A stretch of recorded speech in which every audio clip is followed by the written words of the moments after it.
A tiny ant can fall from a skyscraper and walk away completely unharmed. A human falling from that same height cannot. Inside a vacuum chamber, a heavy bowling ball and a light feather hit the ground at the exact same moment. Even aboard the International Space Station, Earth's gravity is still working, yet the astronauts inside appear to float. Textbooks often frame physics as a collection of equations, but it functions more like a map of repeating patterns. Spotting these patterns reveals the rules that make physical motion intuitive. Think about riding on a city bus. If the driver suddenly slams on the brakes, your body lurches forward. Your body continues moving because it was already in motion. It resists the change until the seatbelt or a railing applies a force to stop it. Isaac Newton called this inertia. It is the tendency of any object to keep doing exactly what it's already doing. A basketball stays in flight because its inertia carries it forward after leaving your hand. But if objects have a tendency to move forever, why does a phone eventually stop when you slide it across a table? Friction acts as the outside force that interrupts the phone's inertia. Without an intervening force, motion does not change. Friction drags on the phone, tension pulls a swing's chains, and the floor pushes up to keep you from falling. A roller coaster at the top of a hill is storing energy. Energy never vanishes. It only shifts from one form to another.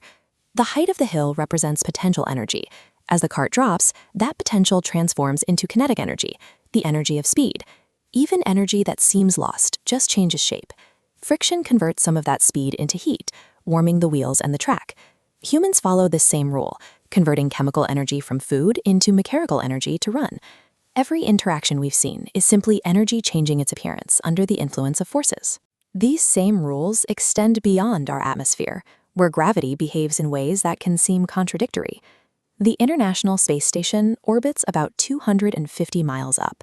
At that distance, Earth's gravity still pulls with nearly 90% of its surface strength. If gravity is still pulling them down, why do the astronauts float? The space station, and everyone inside it, is actually in a constant state of freefall towards the Earth below.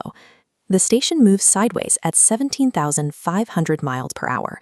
Gravity pulls it down, but inertia carries it forward so fast it follows the planet's curvature. An orbit happens when an object falls towards a planet but moves sideways fast enough to continuously miss it. Albert Einstein later refined this, showing how gravity curves the space objects move through, though the observable patterns remain consistent. Weightlessness is the result of inertia and gravity working in balance. The ant, the feather, and the astronaut are all following the same logic of force and energy. When analyzing these types of mechanical interactions, start with these 4 questions. What is moving? What forces act on it? Where does the energy go? And what pattern repeats? Focusing on these questions provides a clearer view of the mechanics at play than a list of memorized formulas. The more we learn to recognize these repeating patterns, the more the entire physical world follows a clear, visible logic.